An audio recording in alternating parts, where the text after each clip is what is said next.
მყინვარული ხეობების მდგომარეობისა და შესაძლო ბუნებრივი საფრთხეების შეფასება საქართველოში ახალ ეტაპზე გადადის.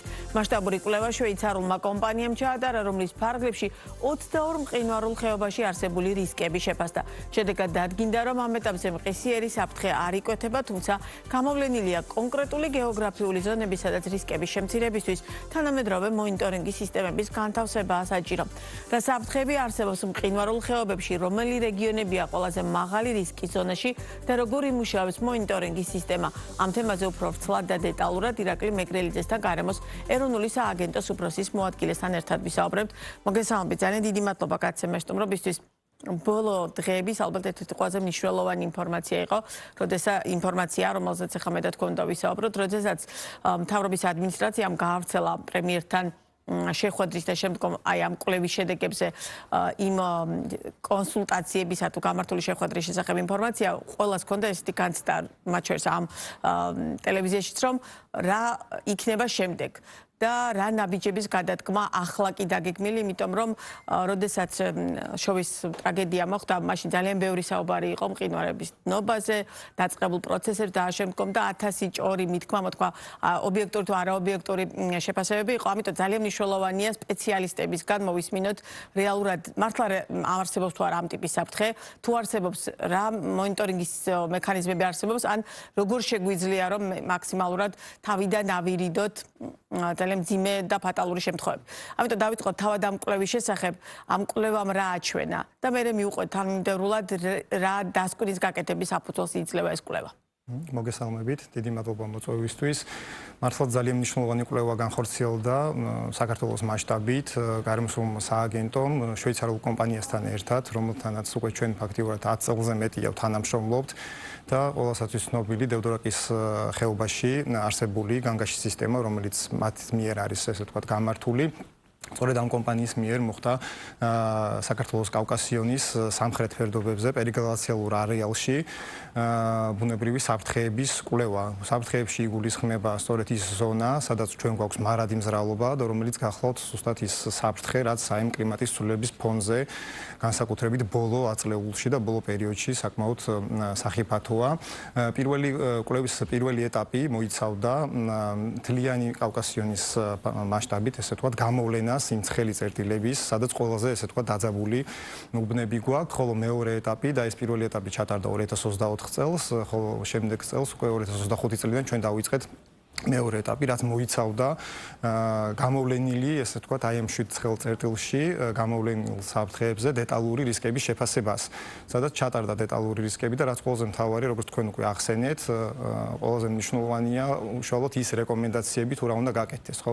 პირველ რიგში მე აღნიშნავ, რომ ეს ადრეული შეტყობინების სისტემის ერთ-ერთი ძირითადი კომპონენტი, ეს გახლავთ სწორედ საფრთხეების შეფასება, რისკების გამოვლენა. ჩვენ როდესაც ვიცით თუ სად რა რისკი გვაქვს და რა საფრთხე გვაქვს, ეს უკვე ერთ-ერთი შემადგენელი ნაწილია და კომპონენტია ადრეული შეტყობინების სისტემის. თანმიმდევრულად რომ მიყვეთ, თავდაპირველად მაყურებელს რომ ავუხსნათ, რომელია ის 7 ზონა და როდესაც საუბარია რომ რამდენად მძიმე და მნიშვნელოვანი რისკებია, რა ტიპის რისკებზეა საუბარი, იმიტომ რომ მე მესმის რომ სპეციალისტები ყოფთ და უშუალოდ ამას სხვადასხვა კატეგორიება, თუმცა მე საქართველოს მოქალაქეებმა განსაკუთრებით იმ რეგიონებში მცხოვრებმა მოსახლეობამ რომ ზუსტად იცოდეს რა ტიპის რისკებზე და საფრთხეებზეა საუბარი. კი ბატონო, საფრთხეს რაც შეეხება ანალოგიურად, რაც ჩვენ დევდორაკი ვახსენე და კვლავ გამეორდები, დევდორაკის 2014 წლის მოვლენა, ყველას კარგად გვახსოვს შემდგომში უკვე მესტიის მოვლენა მოყვამის ხეობაში, რაც გამვითარდა, შოვის მოვლენა.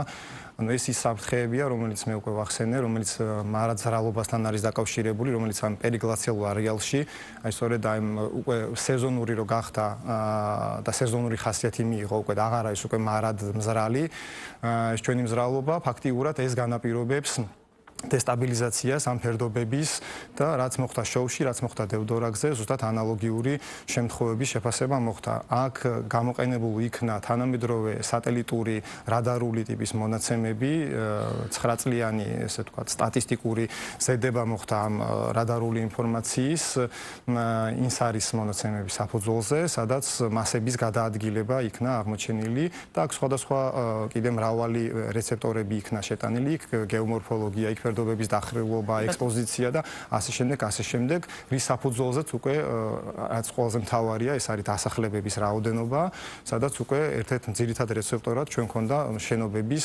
დასახლებების რაოდენობები, რის საფუძველზეც უკვე ყველაზე მაღალი რისკები გამოავლინეთ. და რა რისკები? რისკები, როგორც გითხარით, ეს გახლავთ კლეზუალური პროცესები, ეს გახლავთ მეწყრული პროცესები, ეს არის კიდე ჯაჭვური რეაქცია, რაც შემდგომში უკვე აი კასკადური ტიპის მოვლენებს ეხება, იქ სადაც ჩვენ მყინვარი გვაქვს და ზოგადად მყინვარულ ხეობებში ხდება ეს ყველაფერი, თორემ მყინვართან არ არის დაკავშირებული, რა თქმა უნდა, მყინვარი თავის ესე ვთქვათ დნობით და თავის ესე ვთქვათ დეგრადაციით გარკვეულ პრობლემებს ქმნის, თუმცა რაც შეეხება აი ამ კონკრეტულ მოვლენას, რაც შოვი იყო, დევდორაკი და ასე შემდეგ და რაზეც ჩვენ ახლა კვლევა ჩავატარეთ, აქ საუბარია სწორედ იმ პერიგლაციალურ არეალში და არა უშუალოდ მყინვარულ და გლაციალურ ზონაში. კი ბატონო, რა დასკვნის გაკეთების საფუძველს იძლევა ეს კვლევა, ანუ რა რეკომენდაციები უნდა შესრულდეს? მონიტორინგის სისტემა, რომელიც დევდორაკზე მუშაობს, რამდენად იძლევა იმის საშუალებას, რომ მსგავსი ტიპის პრობლემები იქნას თავიდან აცილებული, ანუ 2014 წელს მოხდა, შემდგომ მოხდა ამის დამონტაჟება და დღევანდელი გადმოსახედიდან რამდენად პასუხობს დევდორაკზე არსებული სისტემა იმ პრობლემას, რასაც დავუშვათ რეალურად ეს საფრთხეები ქმნიან. კი ბატონო, პირველ რიგში გეტყვით, რომ კვლევას არც ისეთი საგანგაშო აღმოჩნდა მდგომარეობა, როგორც ჩვენ გვეუბნა. აი, რას ნიშნავს არც ისეთი საგანგაშო?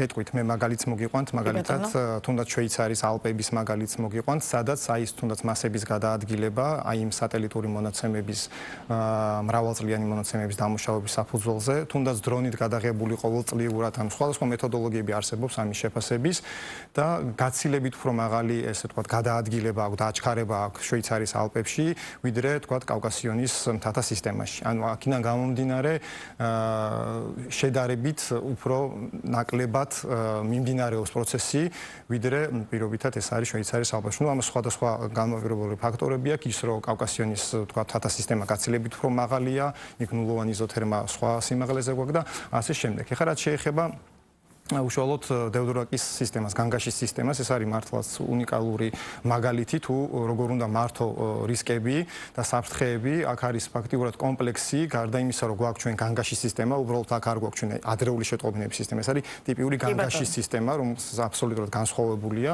და განგაშის სისტემას თან ერთვის ის რომ პლუს აქ სახელმწიფოს მიერ გაკეთდა მრავალი, ესე ვთქვათ, ღონისძიებები, აქ იგულისხმება უშუალოდ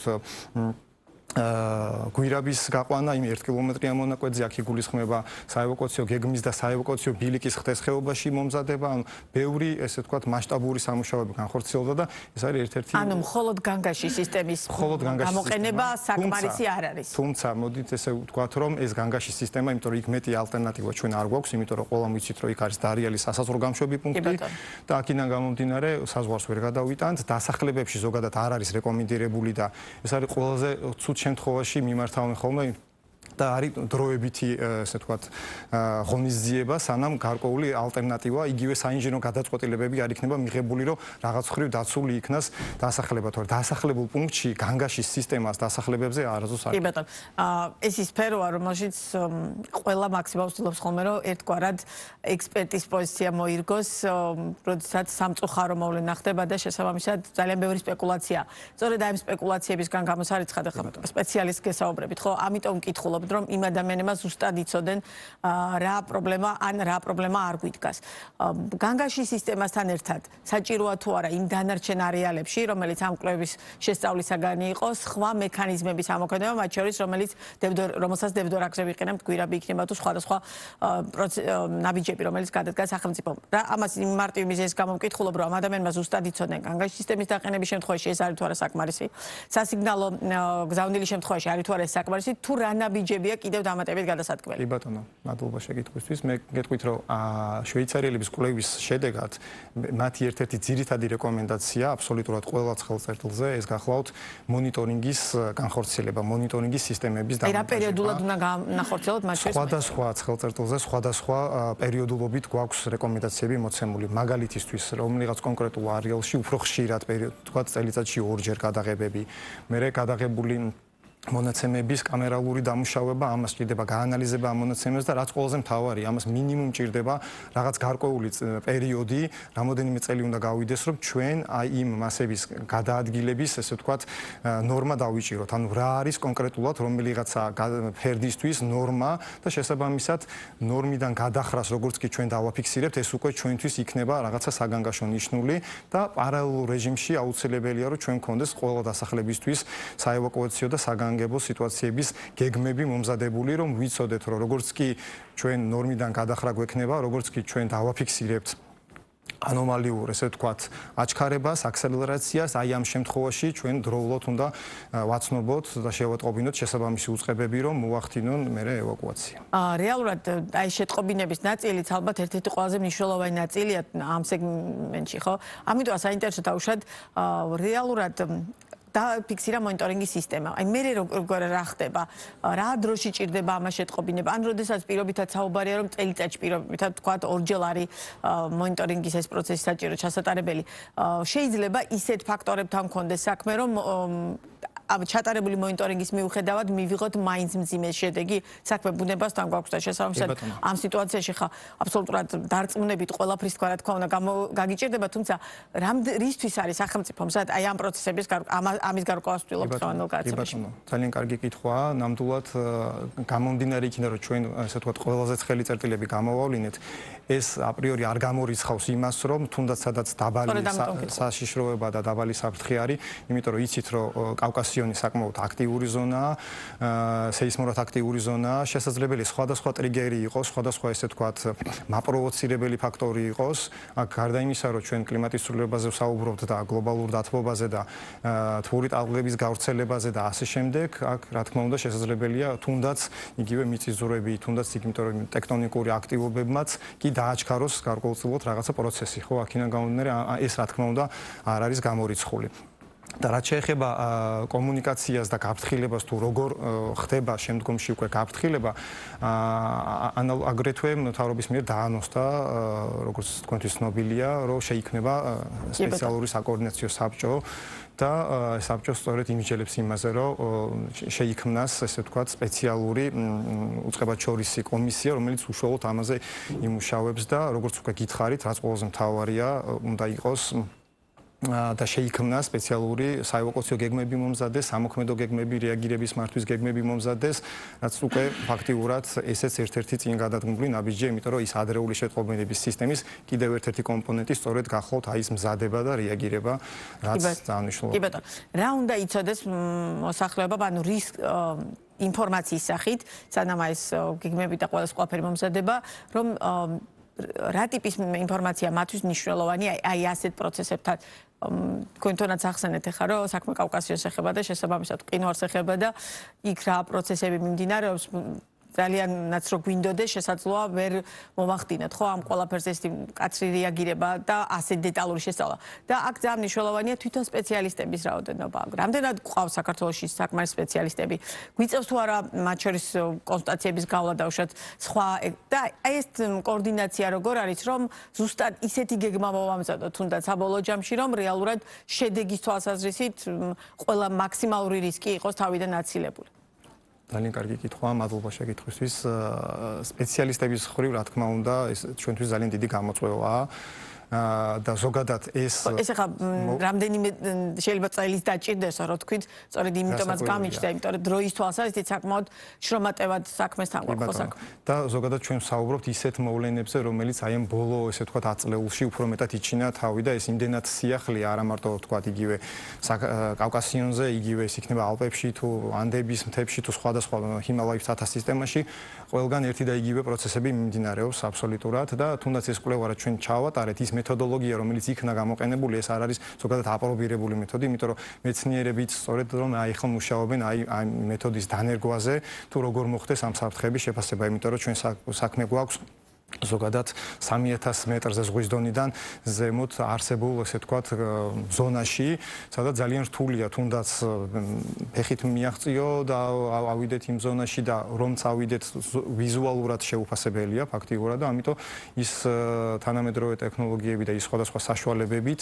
რომლითაც ჩვენ ვცდილობთ რომ მონიტორინგი გავახორციელოთ, სწორედ აი ამის, ესე ვთქვათ, დანერგვა მიმდინარეობს. აქედან გამომდინარე ძალიან რთულია თუნდაც ის სპეციალისტების მიერ აი მონაცემების გაანალიზება, დამუშავება და შვეიცარიელების სხვადასხვა რეკომენდაციაშიც იყო ერთ-ერთი რომ აუცილებელია შესაძლებლობების გაძლიერება მოხდეს, ანუ არსებული რესურსების კადრების შრომითი რესურსი დატრეინინგდეს და ეტაპობრივად უკვე ნელა სააგენტომ, გარემოსრომო სააგენტომ განახორციელოს და გააგრძელოს ამის მონიტორინგი და რაც ყველაზე მთავარია, ვიტყვი რომ ადგილობრივი მოსახლეობის ჩართულობას აქვს ძალიან დიდი მნიშვნელობა. მაგალითად რა ტიპის ინფორმაცია მათგან მისაღები და მნიშვნელოვანი. სასაპიროა აი მონიტორინგში თუნდაც მუნიციპალიტეტების თანამშრომლების ჩართულობა ჩვენი მხრიდან რა თქმა უნდა მოხდება მათთან საკმაოდ მჭიდრო კომუნიკაცია გვექნება დავატრეინინგებთ მათ თანამშრომლებსაც და ძალიან დაგვეხმარებიან, როდესაც იმიტომ რომ მათზე კარგად არავინ არ იცის